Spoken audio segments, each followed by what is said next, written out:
Nothing prepares you for seeing the strangers in fake uniforms dragging your wife across your own lawn. Your brain never expects danger to walk right up to your house in broad daylight. 1 second I was in the garage tightening the hinge on my old toolbox. It was a normal afternoon, the kind where nothing dramatic ever happens. Then I heard Sarah scream my name with a kind of fear I had never heard from her before. It sliced through the quiet like a blade. I dropped the wrench and sprinted out the side door. For half a second, I froze. Two men I had never seen before were gripping Sarah by the arms and pulling her across the yard toward a white SUV parked crooked near the curb. The doors were already open. The engine was running. They were in a hurry. They wore dark jackets that said HOA enforcement in big white letters on the back. It should have looked official, but it didn't. The stitching was uneven. The jackets didn't match. Their badges were shiny plastic and hanging crooked on their chests like props from a cheap costume shop. One man had a fake walkie-talkie clipped to his belt, but the antenna was bent and the screen had cracks all over it. None of it looked real. Before I could stop myself,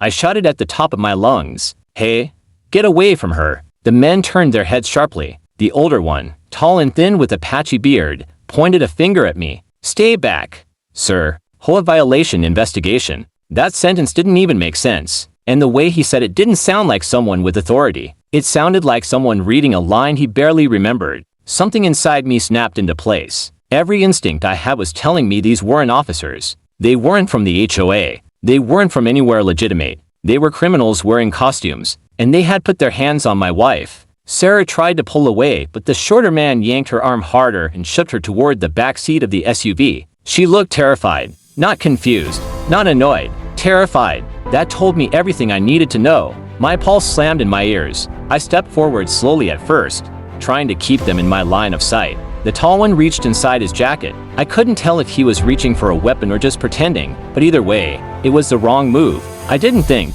I didn't plan. My training hit me like a switch flipping on. Years ago I learned how to react when a threat presents itself. And in moments like this, you don't negotiate. You don't ask questions. You don't wait for permission. I charged straight at him. The front of his eyes widened in surprise. His hand jerked halfway out of his jacket, but he didn't have time to finish the motion. My boots dug into the grass as I closed the distance faster than he expected.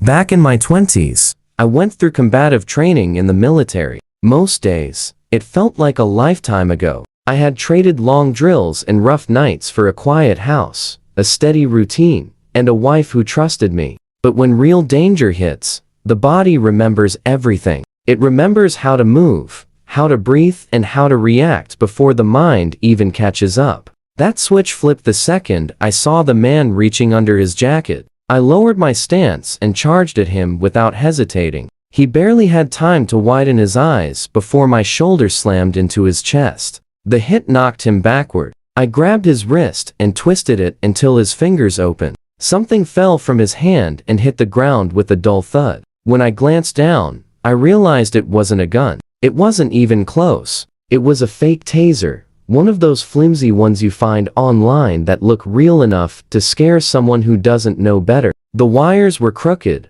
and the plastic casing was scratched. That made the situation worse. People who rely on fake weapons often panic when they realize their bluff might not work. And panicked criminals tend to lash out. He fell back screaming and rolled onto his side. Before I could do anything else, the second man jumped out of the SUV. He ran at me with a baton raised high. His steps were sloppy and rushed, like he wasn't used to real confrontation. But the weapon in his hand was real enough to crack a skull. Behind him, Sarah was kicking the inside of the SUV door, her voice breaking as she called for me. That sound pushed everything else out of my mind. My only goal was getting her out of that vehicle before something worse happened. The man swung the baton straight at my head. I dropped down, felt the air rush past my ear, and caught his arm as it passed. Using the force of his own swing, I pulled and twisted. His feet left the ground for a split second before he landed flat on his back.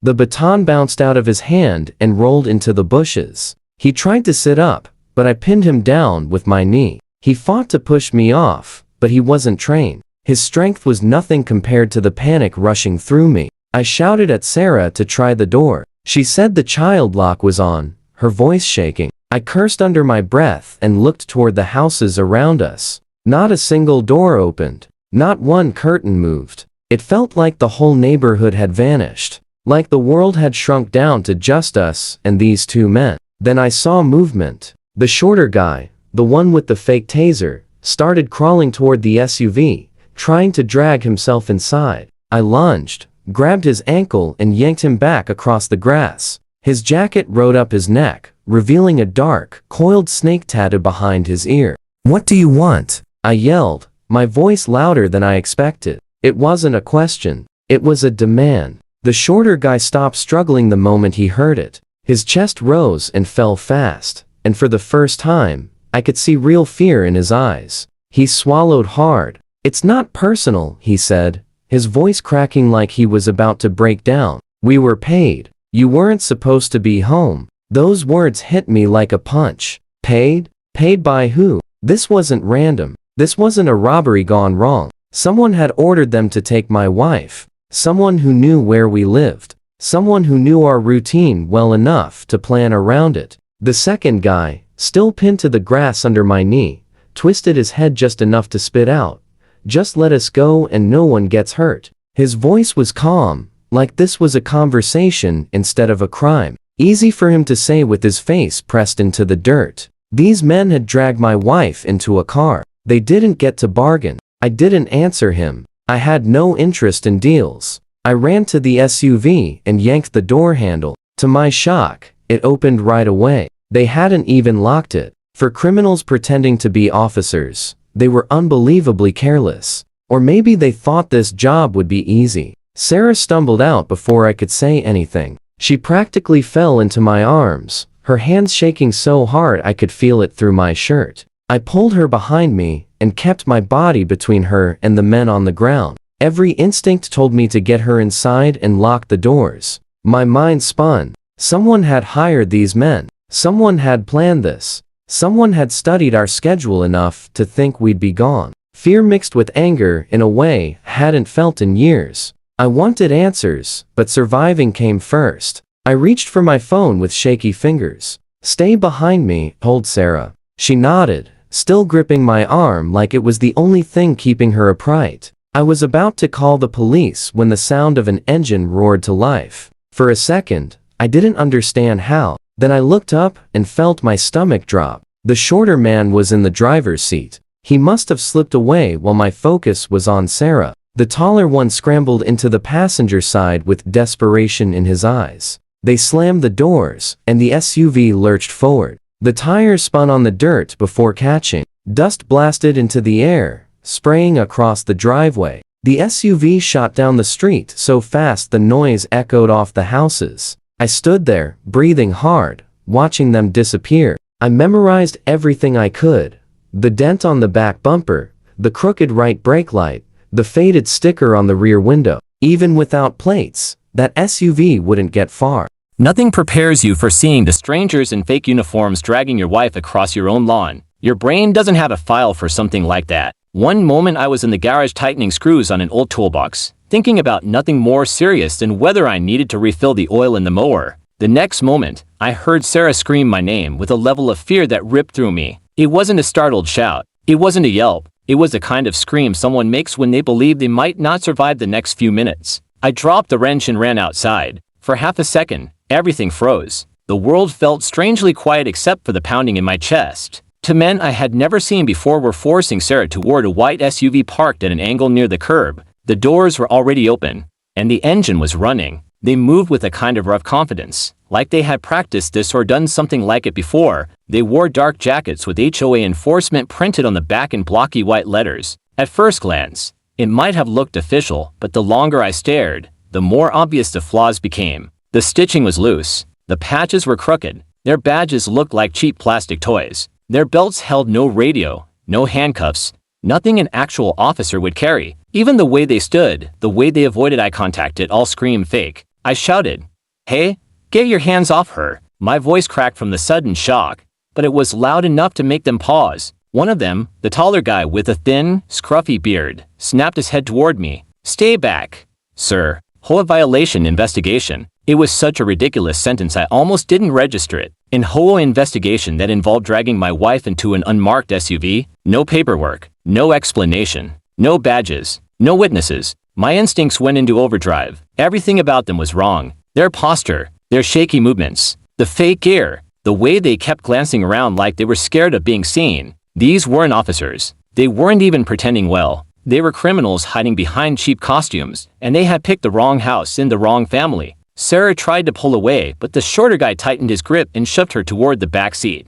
She stumbled, hit the door frame and cried out. That sound tore through the last bit of hesitation in me. I took a step toward them, and the taller man immediately reacted. He shoved Sarah into the back seat and reached under his jacket as if he were pulling a weapon. That was it. That was the moment everything inside me flipped from confusion to controlled aggression. All the training I had pushed to the back of my mind for years came rushing forward. My body stopped thinking. It just moved. My stance lowered. My focus sharpened. Every breath slowed down. I grabbed the phone and stared at the message. There was no name, no photo, no previous conversation. Just a single sentence glowing on the screen like a threat carved in stone. You should have stayed quiet. My stomach dropped. Whoever hired those fake HOA kidnappers wasn't done with us. They weren't scared. They weren't running. They were watching. Somewhere out there, someone was confident enough to send a warning to the same people they had just tried to kidnap. That told me everything I needed to know. They weren't finished. I called the detective right away. My voice shook more than I expected, and when he answered,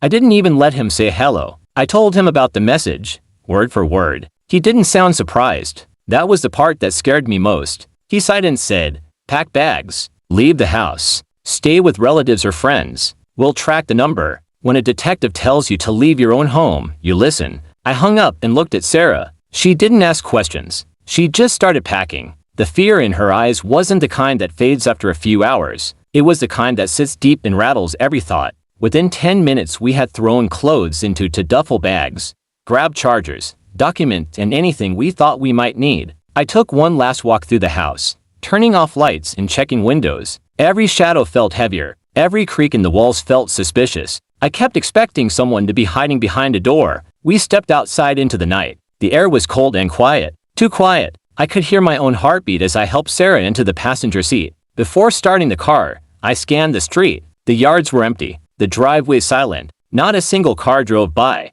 The neighborhood that always felt safe now felt like a trap waiting to snap shut. I started the engine and pulled away from the curb. As we drove down the street, I checked the rearview mirror every few seconds, half expecting to see that wide SUV fly around the corner with its headlights off. Every pair of headlights behind us made my chest tighten. Every turn felt risky, but no one followed. The road stayed empty. The shadows stayed still. For now, the detective's words replayed in my head as we merged onto the highway. Someone had hired those men.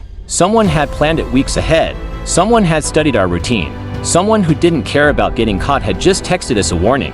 I gripped the steering wheel tighter. I didn't know how far this went or how many people were involved. I didn't know if it was a what-if attempt or part of something bigger. The unknown was worse than the danger itself. But I knew one thing with absolute clarity. When they came after my wife, they woke something in me. Something I had buried years ago.